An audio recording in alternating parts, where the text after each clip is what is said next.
que vamos bien, ¿sí?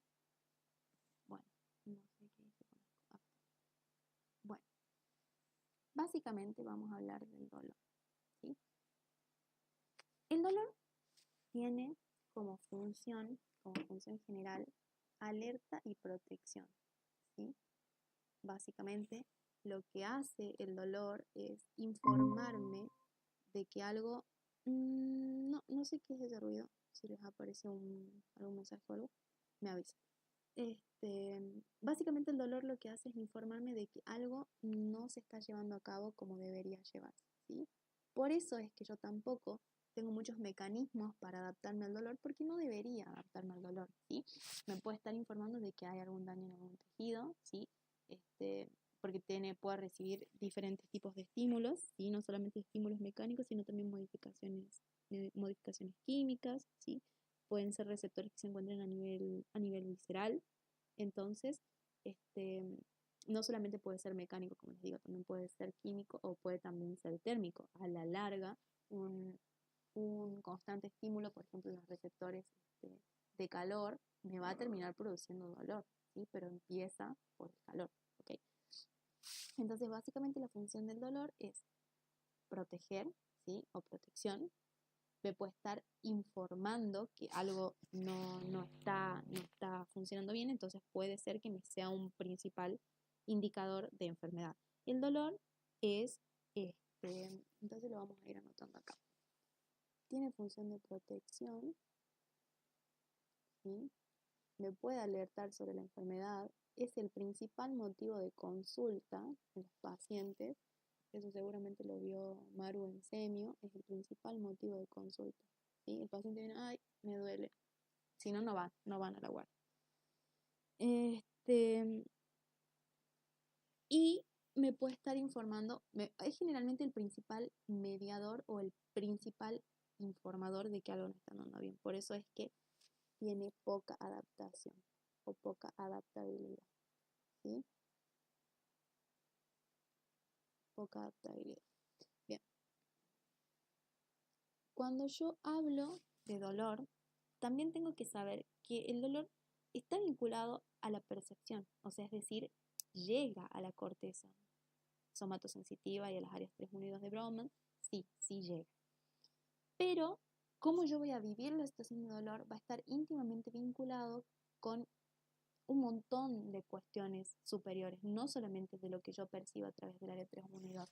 O sea, algunas variaciones en mi percepción con respecto al dolor pueden estar dadas por un estado anímico, que eso a su vez produzca ciertas modificaciones en las concentraciones hormonales. Por ejemplo, si yo no me encuentro, eh, si yo tengo déficit en la serotonina, probablemente yo tenga un proceso de depresión, casi siempre se les receta serotonina a los pacientes depresivos, o estimulantes inhibidores de la recaptación de serotonina. Y la serotonina, por ejemplo, es el principal mediador de la analgesia, ¿sí? Natural que tiene el cuerpo. Entonces, probablemente, si yo esté en una situación de dolor y tengo depresión, voy a sentir con mucha más intensidad el estímulo del dolor, porque además tengo disminuido mi propia capacidad de analgesia, porque además anímicamente yo estoy predispuesta de una manera diferente a que si estuviera bien, a que si, por ejemplo, yo no tuviera depresión, ¿sí? Bien, el dolor se puede ¿El clasificar, serotonina es como un inhibidor del dolor? es así, sí, igual que el GABA. Ah, porque yo había notado eso, justamente es lo que estaba con duda ahora, y en el apunte de texto dice que hay estímulos que excitan el dolor que pueden ser mecánicos, térmicos o químicos, y dentro de las sustancias que excitan el dolor de tipo químico dice bradicinina y serotonina. ¿Está mal ahí? Depende cómo lo vincules, porque mira, te explico una cosita. Cuando vos tenés un proceso de vaso, por ejemplo, una inflamación, ¿sí? Vamos a hablar de el sistema inmune. Cuando yo tengo una inflamación, ¿sí? Uno de los principales mediadores de la inflamación, que es secretado por los mastocitos, es la serotonina y la bradicinina, porque van a ser los principales estimulantes de la vasodilatación, ¿sí? Para que se me pueda producir la mayor llegada de células hacia el foco inflamatorio y además yo tenga, estas son citoquinas mediadores de la inflamación. Entonces, además yo voy a tener no sé, estimulada la coagulación, mayor llegada de células sanguíneas, edema, cuando tengo el proceso inflamatorio, pero sí, los mediadores de la inflamación van a liberar serotonina. Entonces la serotonina podría ser un inductor del dolor en un estado de inflamación, porque en realidad lo que a mí me va a estar produciendo es una vasodilatación. Me está indicando que hay una infección en el tejido. Por ejemplo, Entonces va a depender de... va a depender si es liberada a nivel del sistema nervioso central como neurotransmisor, ¿sí? Si es liberada a nivel del sistema nervioso central, entonces ahí sí va a ser, por ejemplo, un inhibidor bien. de la sensación de dolor. ¿Me explico? Claro, porque la tengo justamente donde dice inhibidor del dolor, la tengo dentro de los neurotransmisores. Ah, bien. ¿Y cómo yo no vi los apuntes de este estudio, pero te lo pusieron en los dos o cómo? No, yo tengo uno mío aparte que hice hace mucho de nervioso y dentro de los neurotransmisores puse que la serotonina era un inhibidor del dolor y acá en Testut me decía que los estímulos que excitan al dolor pueden ser mecánicos, térmicos o químicos. Claro, es por eso. Porque dentro de los Claro. químicos, por ejemplo, ¿sí? Yo podría tener también un aumento, por ejemplo, en el ácido láctico, ¿sí? Me va a producir un calambre tal vez, ¿sí? También sería un estímulo químico. Claro, también dice eso de la histamina, de las La adrenalina prostaglandinas, y la sí. serotonina son mediadores de la inflamación. Entonces, si la serotonina se libera, por ejemplo, en una reacción proinflamatoria o de que se haya desencadenado una reacción inflamatoria, qué buena pregunta, che. Se haya desencadenado un proceso inflamatorio, un foco inflamatorio, yo obviamente que voy a tener la tetra de Celsius, donde voy a tener rubor, tumor, calor y dolor, ¿sí? Entonces, Claro, sí. producto de este aumento en la vasodilatación, el dolor va a estar producido justamente porque los vasos se han dilatado, porque yo voy a tener una modificación en las fuerzas de Frank Starling, que lo que a mí me mantienen es la sangre que está circulando en la presión hidrostática y presión oncótica. Va a variar porque yo voy a tener una modificación en la presión oncótica de las células del intersticio y ahí yo voy a tener extravasación de líquido, voy a tener la tumefacción, ¿sí? De la zona, voy a tener el edema. Entonces se me va a poner también más rojo porque va a aumentar la vasodilatación y va a aumentar la circulación, entonces ahí voy a tener el rubor, el tumor, la tumefacción y por lo tanto el dolor. Entonces si yo estoy liberando serotonina, bradicina, estoy vasodilatando, estoy produciendo la inflamación, probablemente tenga dolor, ¿me entendés? Pero, por ejemplo, Sí. cuando yo tengo acá en la vía del dolor, la vía neoespinotalámica, que es la que directamente llega, o sea, a las áreas superiores, no voy a tener ninguna intervención para aliviar esa sensación de dolor. En cambio, si yo tengo, por ejemplo, a la vía paleoespinotalámica, esta pasa por el tálamo y después, antes de ascender, trata de ser como que captada a nivel de los núcleos reticulares del bulbo y estos lo que van a hacer es secretar serotonina, tratando de inhibir esa sensación de dolor. Si la inhiben, no necesita llegar a informar a la zona o bueno, la tratan de estabilizar, no necesita llegar a la corteza. ¿Me explico? Ahí, por ejemplo, la serotonina ya va a ser un inhibidor del dolor. ¿Me entendiste o Sí, no? sí. Sí, ahora sí entendés. Bien, entonces depende. Sí, hay que tener mucho ojo con cómo te planteen las preguntas, ¿sí? Bueno, entonces cuando hablamos de los receptores, sí, vamos a hablar de los receptores del dolor específico. Tenemos a las terminaciones libres, ¿sí? Habíamos dicho, o nociceptores. Al ser un receptor, básicamente, cómo se va a desencadenar el estímulo va a ser el mismo que el que venimos viendo, ¿sí? Va a recibir la información, la va a transformar y la va a elevar hacia vías superiores. Estamos hablando del dolor, entonces estamos hablando de la vía antero, eh, de la vía anterolateral, y dentro de ella tenemos dos vías, ya vamos a ver cuáles. Pero primero quiero que hablemos de la clasificación del dolor, ¿sí? El dolor puede ser de tipo rápido y de tipo lento, ¿sí? Cuando yo hablo del dolor rápido, probablemente tenga vinculadas las fibras de tipo A. Y cuando hablo del dolor lento, probablemente tenga vinculadas las fibras de tipo C, ¿sí?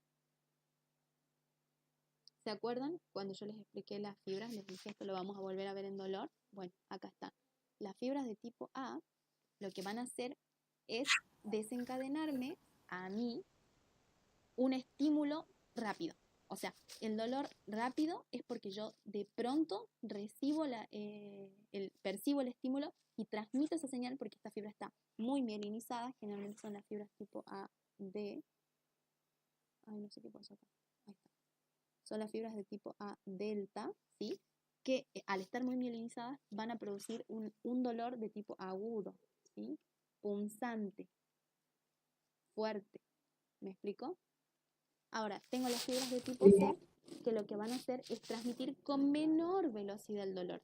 Pero este ya no va a ser un dolor de tipo agudo, va a ser un dolor más a la cronicidad, ya que el paciente probablemente se haya acostumbrado a esa sensación de dolor, ¿sí? O a esa molestia. ¿Me explico?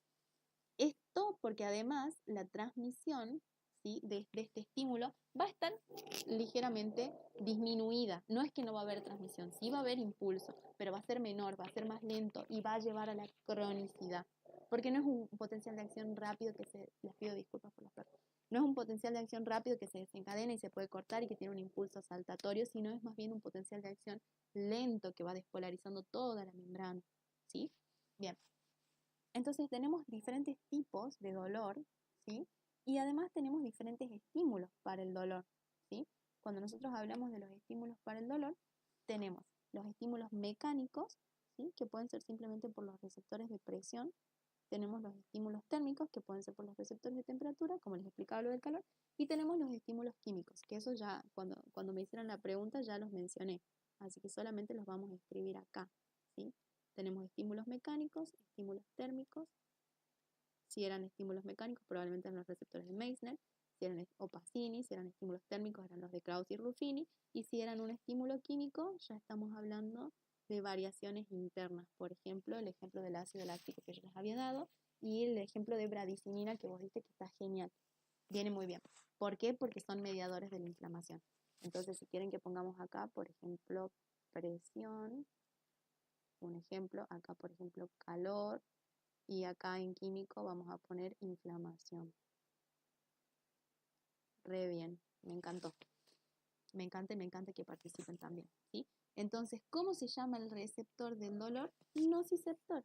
Ese es su nombre, nociceptor. ¿Qué es lo que es? Es una terminación li, ¿sí? Ese es el nociceptor. Entonces, bueno, habíamos dicho lo de las fibras tipo A y lo de las fibras tipo C, eso sí lo entendieron, ¿no? Sí, eso sí. Bien, ahora, este dolor va a viajar, este estímulo va a viajar a través de las vías. Dentro de las vías, yo les dije que tengo la vía anterolateral, que es la que se va a encargar de todo lo que es lateral, que es la que se va a encargar de todo lo que es grueso, lo que no requiere mucha especificidad, ¿sí? En este caso, dolor, temperatura, sexualidad, estímulos sexuales y todas estas cosas, ¿sí? Entonces, esta vía anterolateral, a su vez, se va a dividir en el haz neoespinotalámico y paleoespinotalámico. Básicamente, ¿cuál es la principal diferencia entre uno y el otro? Es que uno está formado por 3 neuronas. Vamos a tener el neoespino, espino de médula espinal, talámico de tálamo, y voy a tener paleoespino talámico, que lo que me habla es de la zona del puente, ¿sí? Que es ahí en realidad donde yo voy a determinar si la información va a subir a las vías o si se va a quedar ahí. Los dos están formados por 3 neuronas.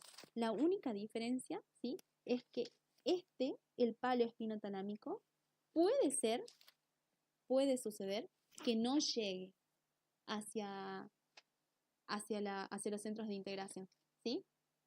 Básicamente, va a viajar por fibras tipo A, ¿sí? Va a ascender, ¿sí? Va a pasar a la comisura anterior, como habíamos dicho, se decusa en la médula porque es la vía anterolateral, ¿sí? No se olviden de eso.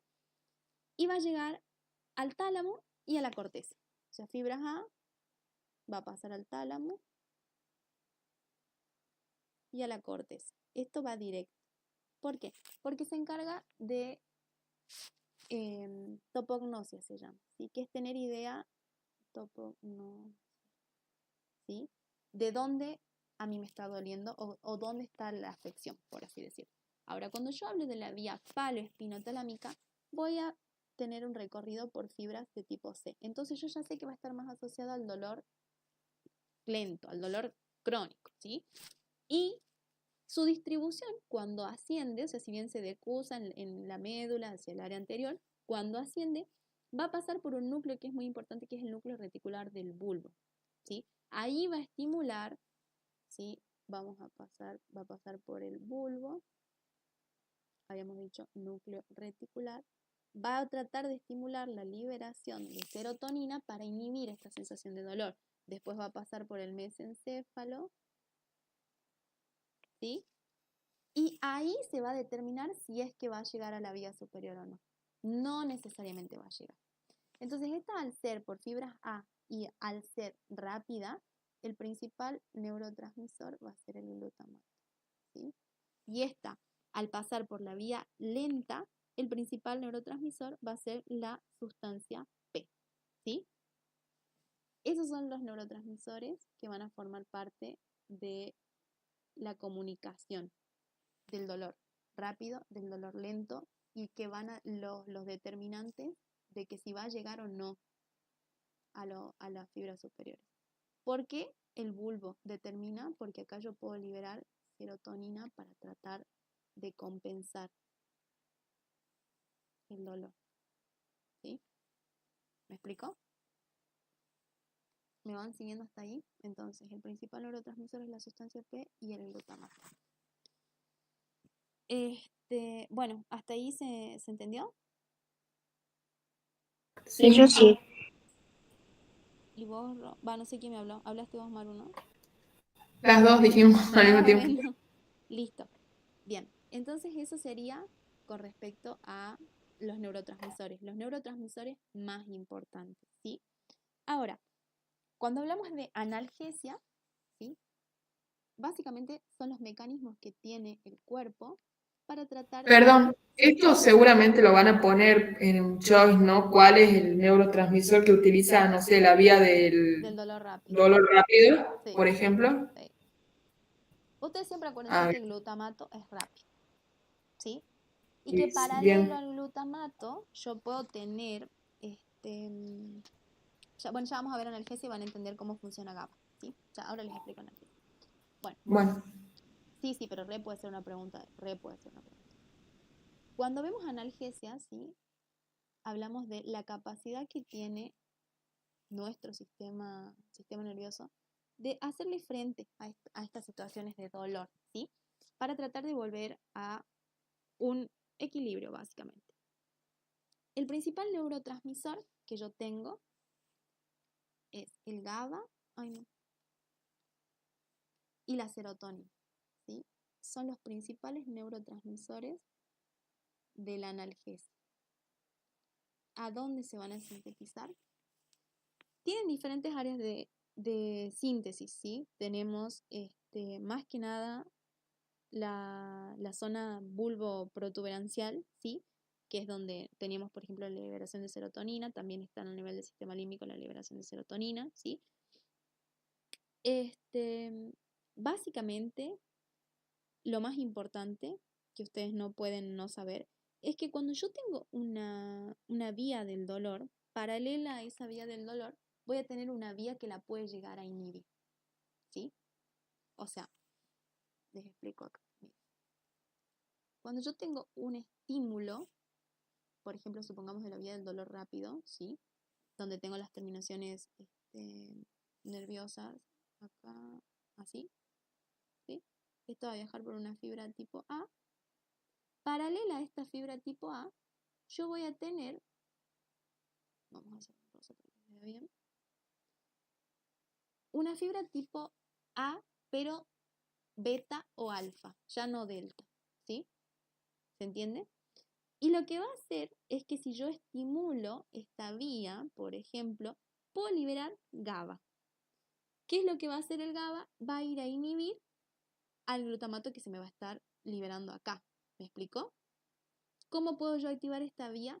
Una de las formas más comunes de activar esta vía es cuando vos, por ejemplo, has desencadenado una respuesta porque, por ejemplo, se golpean, ¿sí? Con la punta de la mesa. Entonces se desencadena una respuesta por la vía del dolor rápido, porque es una respuesta aguda, entonces suponemos que va a viajar por las fibras de tipo A delta, ¿sí? Que era lo que habíamos dicho, y que va a ir directamente por la vía anterolateral, tálamo, vía neoespinotalámica, directamente llega al área 3.1 y 2 de Brodmann, y el principal neurotransmisor, glutamato. Bueno, yo tengo dolor. Ahora, si yo me empiezo a tocar o a refregar la zona, ¿sí? Lo que yo voy a hacer primero es disminuir el estímulo del dolor. Y segundo, voy a estimular a la neurona tipo A, beta o alfa, que me va a acompañar esta neurona tipo... Yo me estoy tocando los rodillos, no me están viendo. Que va a acompañar esta neurona tipo delta, ¿sí? Y esta va a liberar GABA, que lo que va a hacer es ir a inhibir al glutamato cuando se ha liberado como neurotransmisor, ¿sí? Para que yo frene este dolor que se está desencadenando. Antes de que se produzca la liberación del glutamato que va a estar viajando por acá, ¿sí? Supongamos que este glutamato que me va a ir a desencadenar dolor, yo voy a liberar GABA y lo que voy a hacer es ir a interrumpirlo. Por ejemplo, una de las formas que yo tengo de estimular a la liberación de GABA, ¿sí? Bueno, dentro de los centros tenemos las áreas paraventriculares, periventriculares, perdón, que se encuentran cerca del ventrículo. Tenemos el núcleo magno de Raffet, que también libera serotonina, ¿sí? Que se encuentra a nivel de la protuberancia y del bulbo. Básicamente sería un área periventricular, ¿sí? Y a nivel bulbo protuberancial, donde yo voy a tener la capacidad de producir las sustancias vinculadas a la analgesia, ¿sí? Entonces tenemos el área paraventricular. No hace falta que sepan los nombres específicos de los núcleos. Solamente con que sepan que a nivel de la bulbo, la protuberancia y cerca de los ventrículos puedo desencadenar la liberación de estos neurotransmisores es suficiente, ¿sí? También, bueno, de los núcleos reticulares, ¿sí? También. Y bueno, con respecto a analgesia, eso sería todo. O sea, simplemente es la capacidad que tiene el cuerpo de anteponerse a este dolor, ¿sí? Para darle una resolución fisiológica, más que nada. Bueno, voy a poner